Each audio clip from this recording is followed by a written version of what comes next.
So we'll go ahead and start with the presentation here. For those of you who don't know me, my name is Melissa Jurek. I'm the Vice President of the Illinois Paralegal Association. I actually serve with Kathy Antilak on the Workman's Comp Personal Injury Med-Mal section. I'm also the Scholarship Committee person. I work with the Accreditation Committee. I kind of in about a million places. So I'm sure you guys have seen me around if you've been at any of the IPA events. Currently, I work as a litigation paralegal. I work for an insurance company for their in-house counsel. So the way that I explain it to everybody is if you get into a car accident, your insurance company hires an attorney. We are that type of firm. We don't take on any other clients other than our insurance company.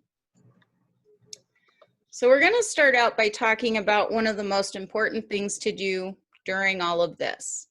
The first thing that I tell everybody to do is to define a space where you're going to work. It can be your dining room table, it can be your living room. As you can see, this was my first work at home office option. You can see that my coffee table was my desk. I was using boxes and everything else to set my keyboards on. I had a second monitor set up as my TV. But with two teenagers running around my house and multiple people when this all first started coming over because, you know, they were all out of school and didn't have anything better to do with their lives, everybody was coming over to my house. So I decided I needed a bit of a change. So this is currently my new office.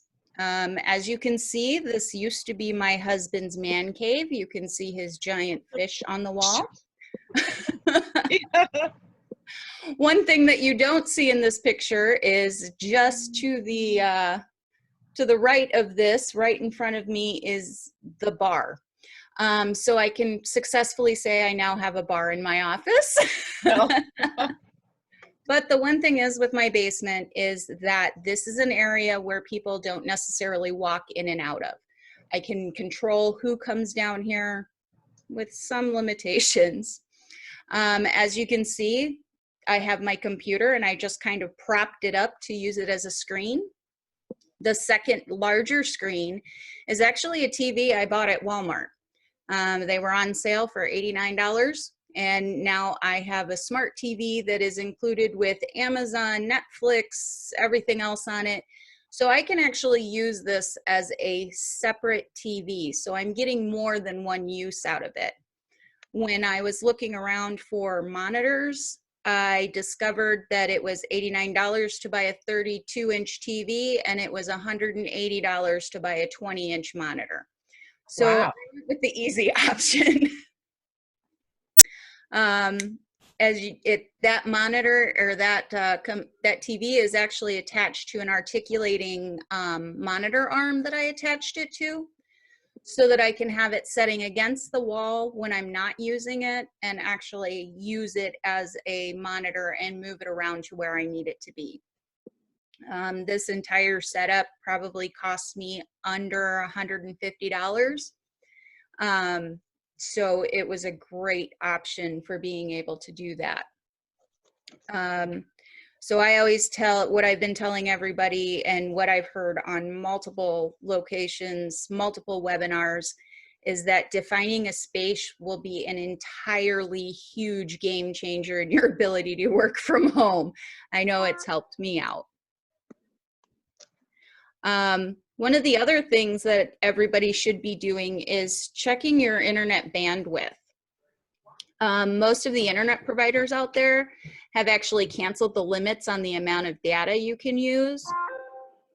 But one of the biggest questions that everybody wants to know is how much do you really need?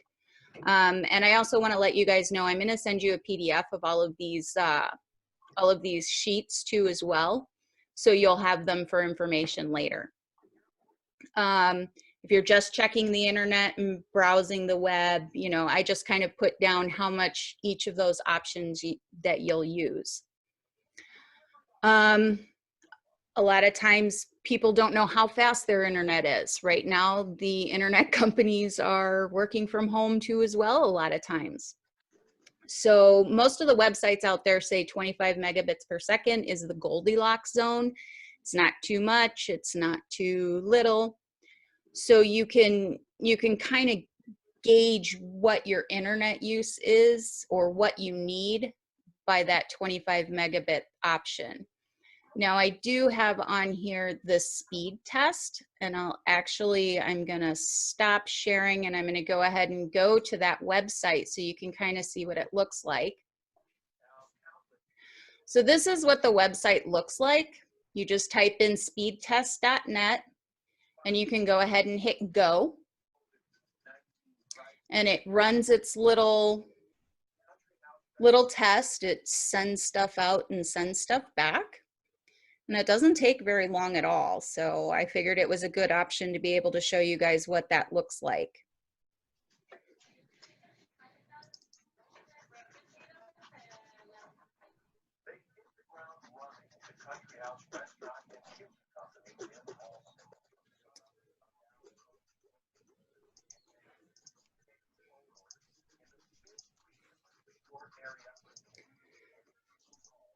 And my speed is probably down because I'm pretty sure my son is doing something upstairs he shouldn't be right now. So as you can see, I'm kind of at that 16 megabytes. This is because we have a few different people on the internet. So it's not quite as fast as it should, you know, as normally it is. When I ran this test before, it was a lot faster. So I was right at that 22 range. But obviously, I'm not playing big games. I'm not doing a lot of stuff. So this, if you're noticing some problems with your internet, you might want to run this test. And if you're noticing that your internet is slower, you can always go ahead and contact your internet provider and go ahead and have them bump you up. Do they charge for that? Yes. So you are given your download speed. So you pay for a certain speed. If you're bumping it up, you know, when I was looking at this, I actually had bumped it up when I first started working from home, when there were 4 of us on the internet on a regular basis. So I had actually bumped it up because we don't really use the internet as much as, you know, a lot of people do. So we watch a lot of TV, but since all of this is going on, I did bump it up 1 level. And we haven't really had a lot of problems. Every once in a while, we'll notice somebody getting kicked off, but it doesn't happen very often. Okay, thanks.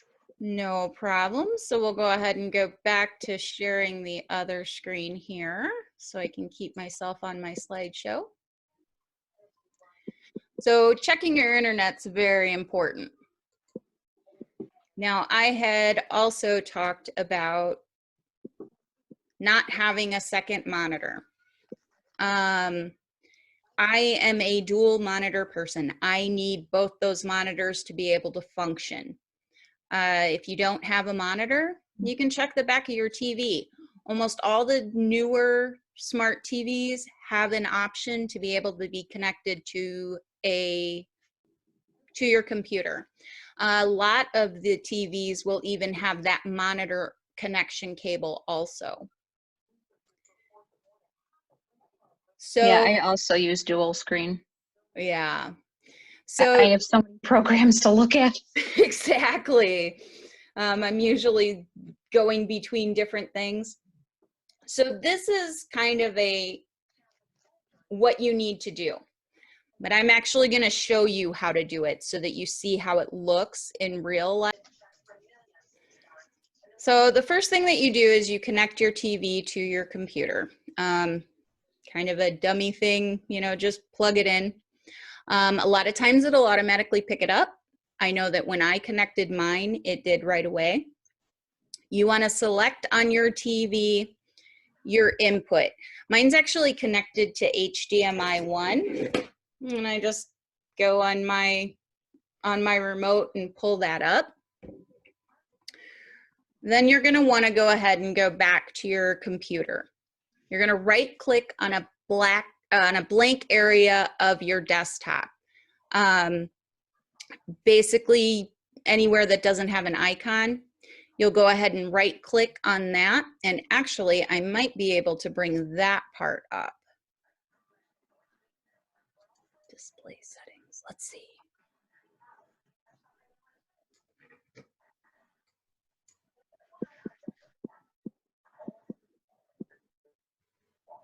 Here it is. So you should be able to see in just a second what your display settings are. So this is after I right clicked on an area. You can actually rearrange your displays. So right now, the way that I'm looking at it, I have my laptop underneath my monitor. So I've got both of them there. If two monitors are not showing up on here, you can go ahead and click detect and it'll tell you if there's another monitor connected. You can see here that it says that there is not a display detected, so you don't have to worry about that. You can change your brightness, your colors, all of that fun stuff. But one of the things that you will definitely want to do, oops, you can identify and it'll show you which ones they are. So you can go ahead and keep scrolling down. You can change the size, the layout, the resolution. One of the things that people have the hardest time doing is figuring out how to make it show up on one screen. If you duplicate the display, it'll only show it as one, but I'm not gonna do that. I'm gonna revert back.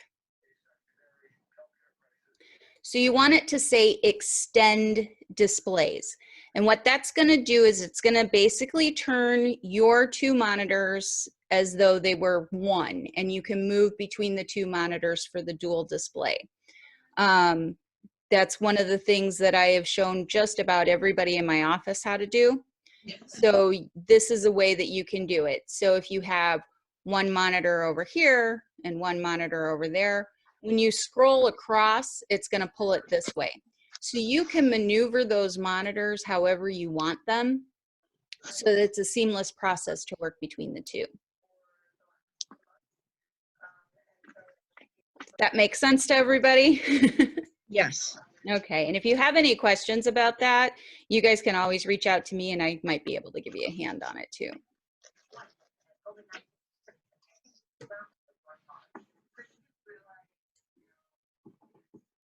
Oops.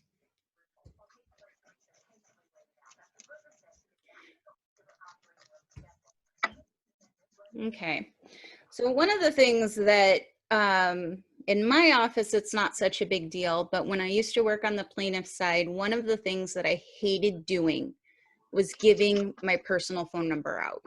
One of the things, you know, I'm sorry, I don't want to be bugged at 3 o'clock in the morning by a plaintiff who's freaking out because they think we haven't done anything for them.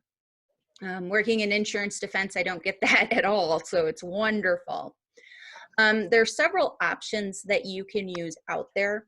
My personal favorite is a Google Voice number. You can connect it to your work email. You get to transcribed voicemails sent to your email, so you can save them into your matters like you would an email if you save any communication. You can text with clients online.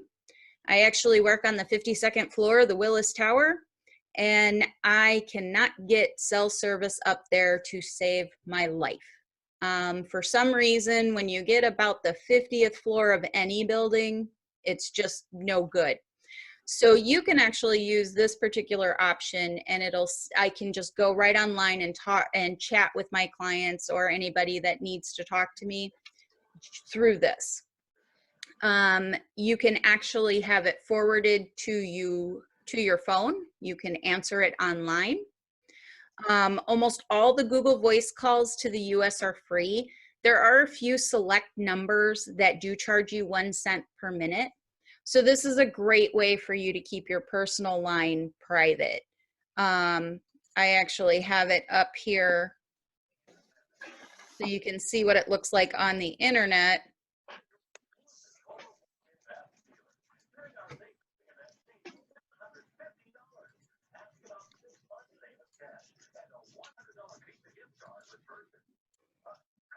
This is actually my Google Voice call in. And you can see that, you know, the text, these are 2 voicemails that were made to me. And it actually sends me this as an email. You can text with people.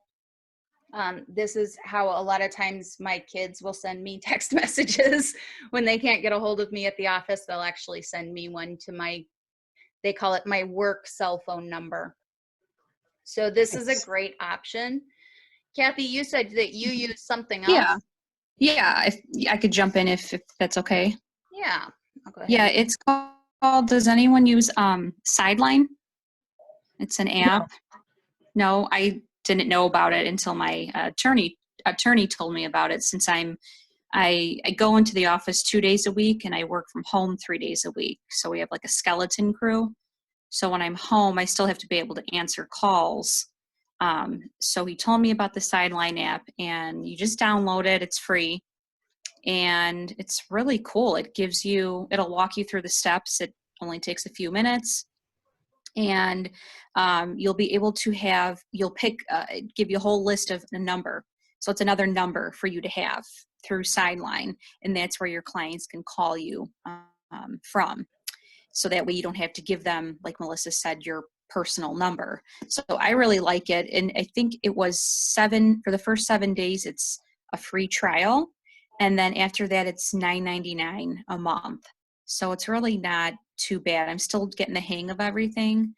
Clients can send you text messages through there. You can also set up like a voicemail if you want. I haven't done that yet, but there's different things you can do. So I'm still exploring the app. So I just thought I'd mention it. I like it. It's really easy to use. So yeah, I just thought I'd share that. Okay, thanks. You can actually, so when you say, how do you add Google Voice to your Gmail, just type in Google Voice, just do a Google search. I actually have it connected directly to my work email. So any of those notifications actually come to my work email, and you just sign in with your work email if you don't already have a Gmail account. If you already have a Gmail account, you can just type in Google Voice and it'll connect it to your Gmail. In order to get the phone calls on your cell phone, you actually do need to have a number to forward it to. Mine actually gets forwarded to the office. So I connected it to my office phone. So if anybody ever calls me on that number, it forwards it directly to my office number, which that number now gets forwarded directly to me. So there's a little tag team going on right now. So we'll go ahead and go back to our little thing. So how many of you guys are note takers? Oh, yes. I am a writer. Taking notes as we speak. Yeah. So a lot of, go ahead, sorry. Oh, I was just saying I am a note taker as well. And I'm taking notes, even though you said you're going to send a PDF. Right. So I discovered this fabulous option. So I am always writing notes and putting them in the file, scanning them, running back and forth. This is called a Rocket Book. It has some relatively thicker pages. These are actually wet erase pages that you can use over and over and over again. You just use the friction pens, which are erasable pens. You can get them at most stores. I get mine at Walmart all the time. So, you know, my big thing is my attorney wants the notes in the file. That's her big beef with me with my paper notes. And this is a way that I can go ahead and you know, take my notes. So here's a sample of what my notes for today.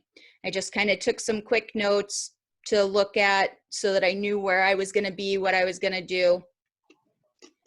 So it turns it actually into an OCR'd PDF document that you can email to yourself. There's an app that you download to your phone. You take a picture of it. It takes what's written on there. You can have colors. Here at home, I have blue, pink, and black. At work, I have purple, green, black. I think I've got a blue one. So there's multiple colors. When you're done with it, you just go ahead and erase it. You get the little rag wet and you just erase it and let it dry, and you can use it over and over again. You can select different things that you can have it emailed to different email addresses. So if you wanted to designate one for your attorney, one for yourself, one that's personal, you can just check marks a little box on these pages and it'll automatically email it to you directly from the app. This was a really long link, so I put a shortened link in there. And if you use that link, that goes directly to the Rocketbook and you can get 10% off of their prices.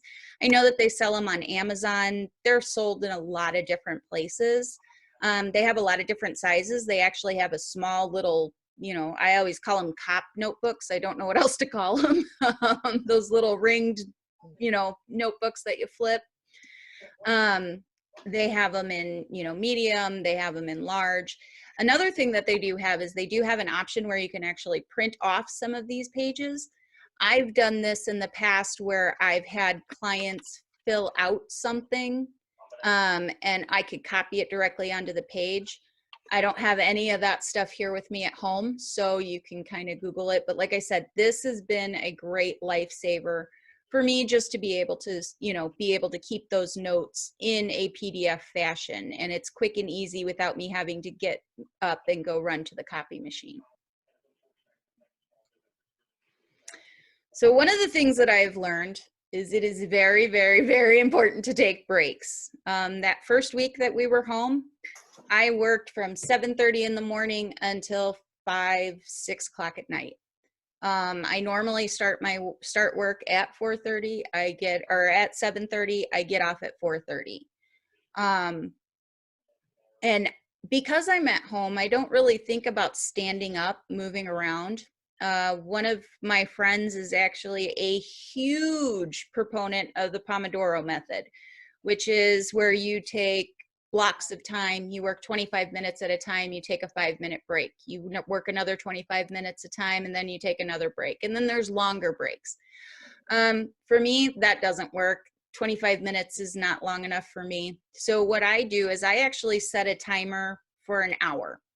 Every hour, a little ding will go off. I will stand up, I will walk up the stairs, go check on the kids, make sure nobody's killed each other, and then come down here. Usually my cat attacks me for some reason because she thinks she's starving because she can see the bottom of her bowl. But this has been a huge thing for me. It makes my day go by a lot faster. And it's a lot healthier for me personally. It's important to move around. If you're not moving around, it's not healthy for you in general. So, you know, make sure that you're setting a timer and at least getting up and moving around, even if it's just around your house. Make sure that you're taking a lunch. You are entitled to that time off. And just because you're at home, you're still working. So take that time for yourself to stop looking at that screen. Make it a point. I am going to take a lunch at this time. So when I take lunch, I actually go for a walk around the block and come back. And I do that in my office anyway. So at lunchtime, I work in the Willis Tower. So I actually always will walk around the block, at least that, to keep myself moving. And also one of the biggest things that took me a little while to figure out was setting a quitting time. It's really easy for my attorneys because they know my computer is here. They know that all I have to do is go downstairs. to just call me and say, hey, can you go work on this? They don't do it so much. They're kind of working on different schedules with kids. So we've actually come up, one attorney, I do work a little bit later because she has kids in school and they have stuff going on.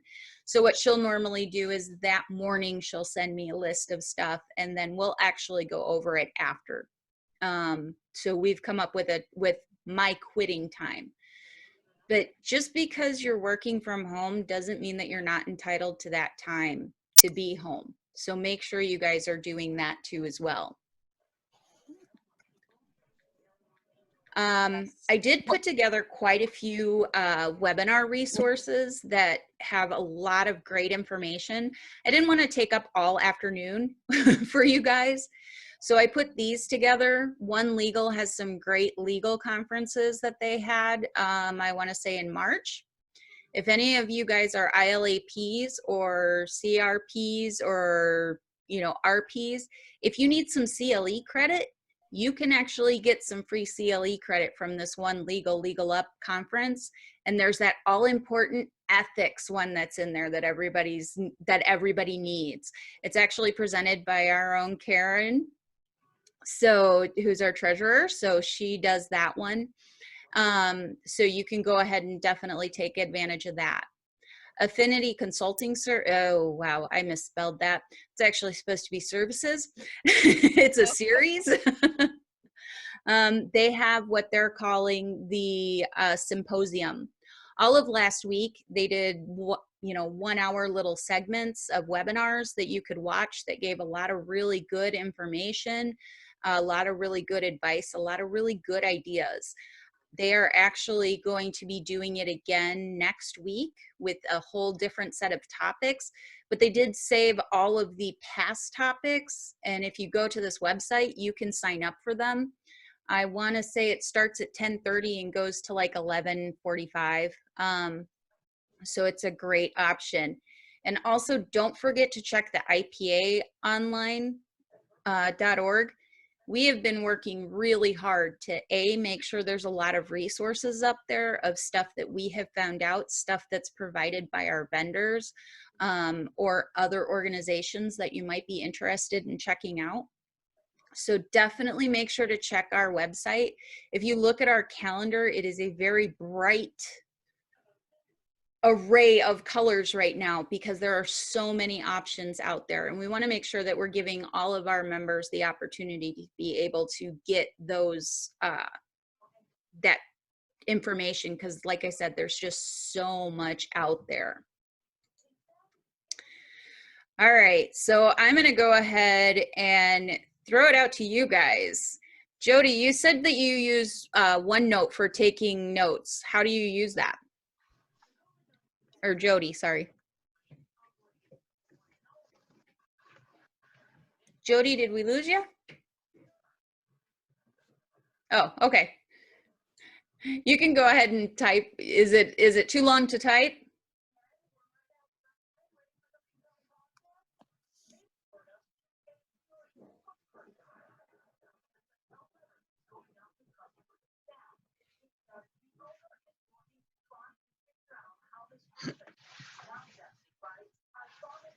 Okay.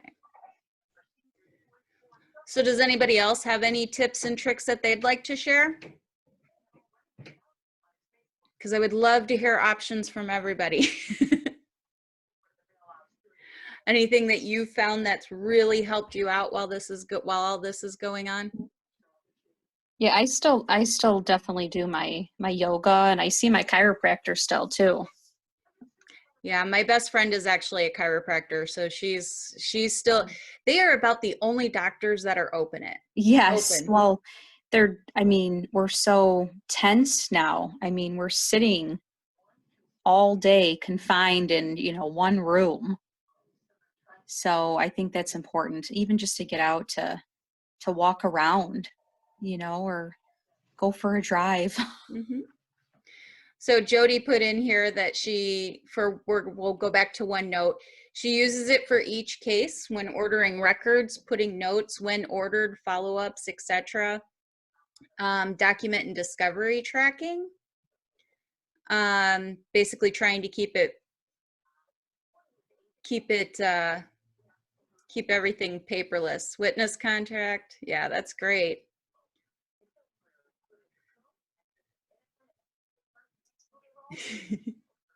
Setting to-do lists. So let's see here.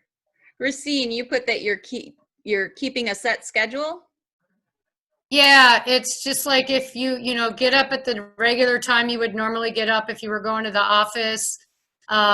Use your commute time for actually exercise, and then sit at your desk and, like you said before, do every hour, get up, go down your stairs or up your stairs, have your lunch when you would have had your lunch then, and just keep it set. And then that'll help you during the day. It's less stress. It's like you're actually, doing the work that you would do at the office, which sometimes I find myself busier at home now than I did when I was there. I personally find myself a lot more productive. So I will say I live in Fox Lake, Illinois. I work in the Sears Tower, Willis Tower. I have an hour-and-a-half commute each way. I have gained 3 hours of my life back. Yeah. Totally not gonna lie, I am sleeping through an hour of that. So my husband has definitely gotten used to the idea that I can come home and cook dinner now. So I do realize that I spend an entirely too absorbent amount of money on lunches. So since I haven't had that option, I've been saving a ton of money. Does anybody else have anything they'd like to share?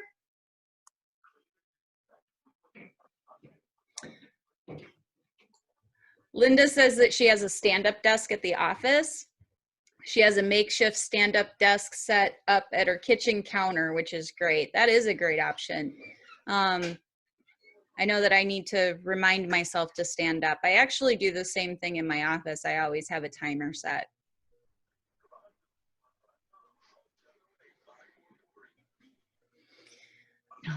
Anybody else?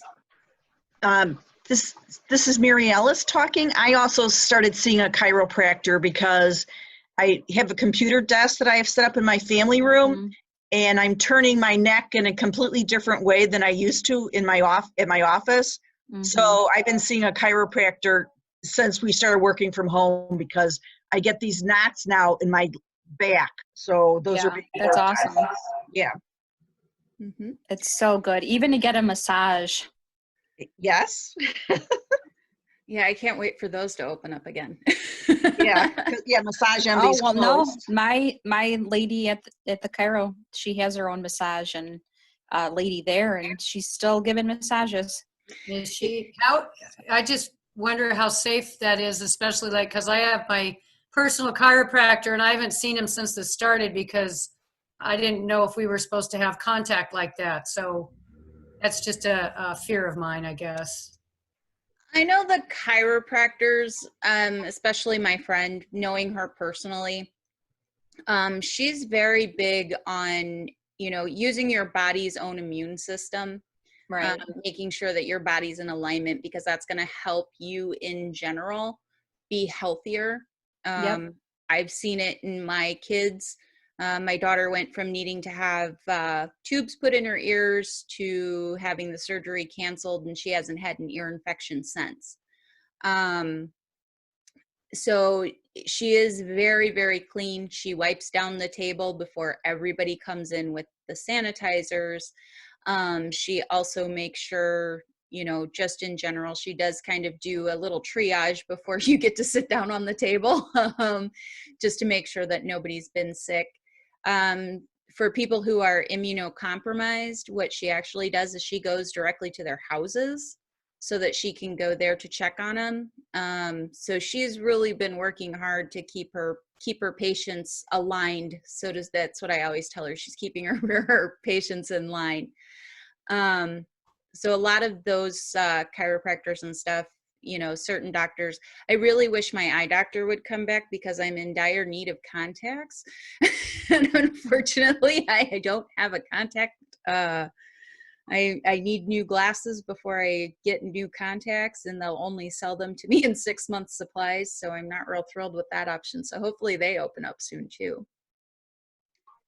Yeah.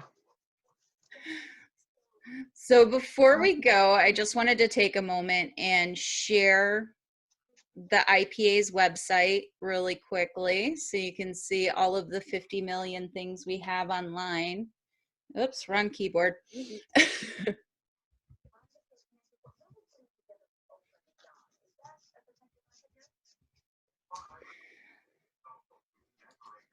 And I also wanted to tell you guys too that coming up pretty soon, we are going to be revamping the IPA website. So definitely keep an eye out for that.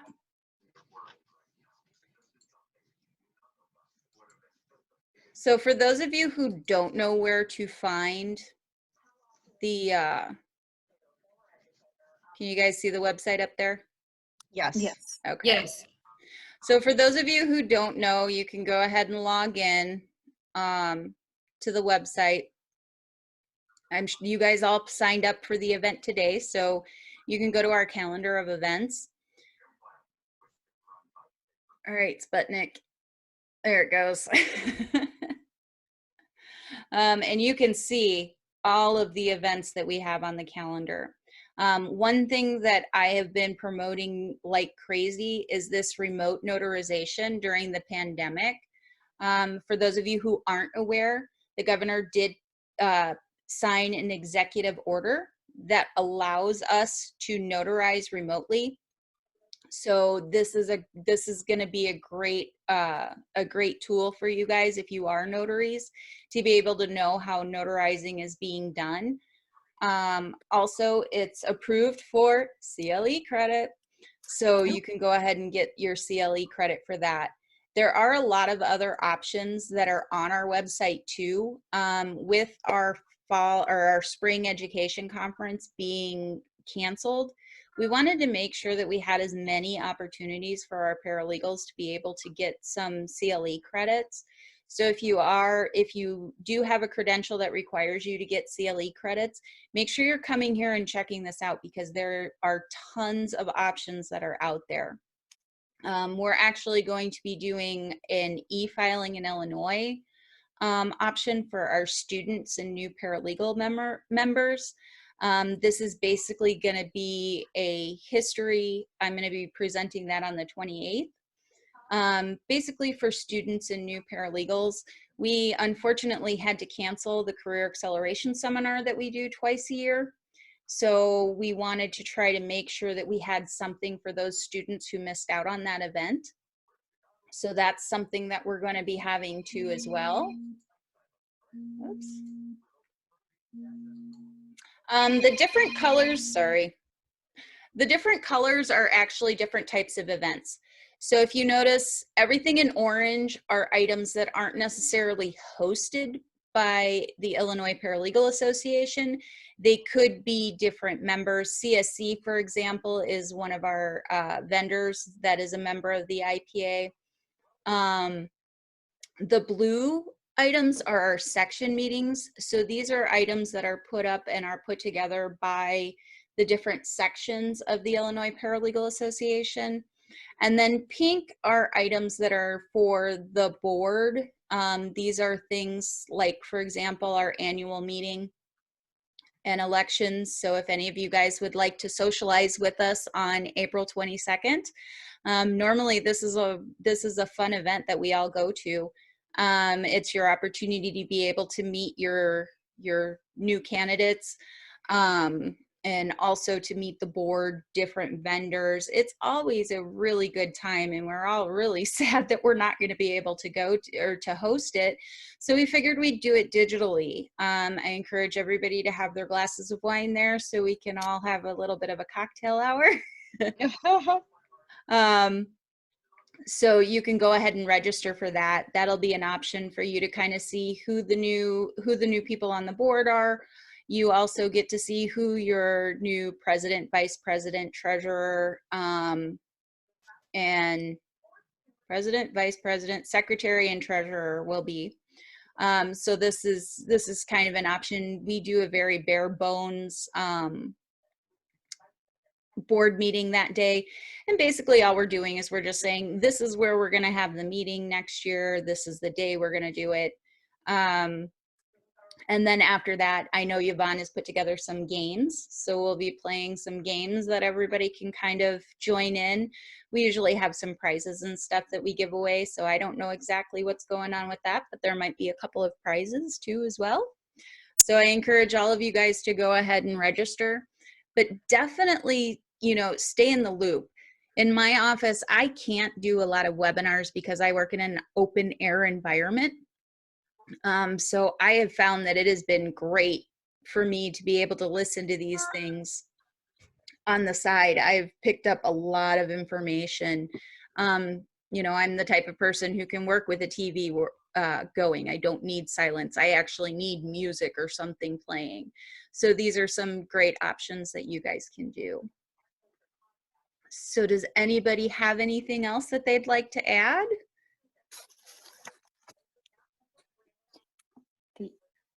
All right. If not, thank you guys so much for joining us today. I hope you guys learned some tips and tricks today, at least something out of it. I will be sending out the email with the slides and also some other information. I'm going to be actually taking this so that we can share it too as well. We're going to be putting together some stuff on YouTube. So hopefully we'll be able to start putting that stuff out there too. So hopefully we'll see you guys coming up here at some of our next events, virtual events. And I'm looking forward to being able to see all of you in person soon. Great. Thanks, Melissa. It was really informative. Thanks, guys. Yes, thank you so much. Great tips and very informative. Thanks. Bye-bye, guys. Thanks, Bye. Melissa. Thank you. Bye.